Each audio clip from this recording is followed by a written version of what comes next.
Hi everyone, in this clip we're jumping straight into the B plot, Act 4, Scene 2, Maria and Festy masquerading as a curate named Sir Topas. This scene is hilarious, but it's meta-theatrical. We're going to examine how Festy's attempt to convince Malvolio that a pitch-black room is full of light and bay windows actually serves as a brilliant metaphor for how theatrical illusions operate on an audience. Let's break it down.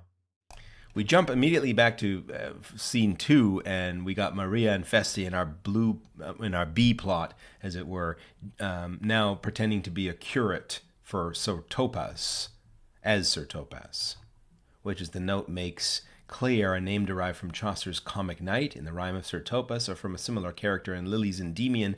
Topaz, a semi-precious stone, was believed to be a cure for lunacy, and so it's kind of apt that it's Malvolio. Another conceit of Festy that I forgot to mention before, but there's all of this kind of mockery of learning and written texts, which is another motif running through Twelfth Night. And Festy, especially, is always quoting random historical things, but also making stuff up. It's similar to the Commedia dell'arte. You have the El Dottore character who comes up with all sorts of ridiculous sayings, which he suggests are said by Aristotle, but it's all just made up, right? Very wittily, the old hermit of Prague very wittily said to a niece of King Gorboduc, that is, right? So it's half nonsense, but it's the idea of an appeal to authority.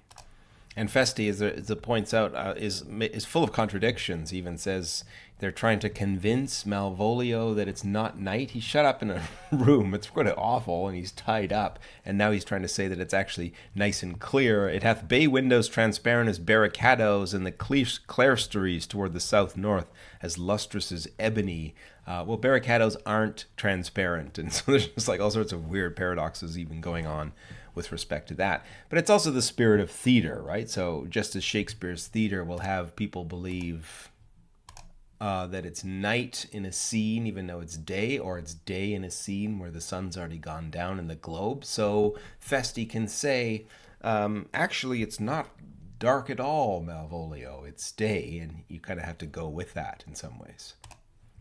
So being mad is similar to the suspension of the belief required of the theater itself. Again, that's just a sort of added resonance that Shakespeare is playing with.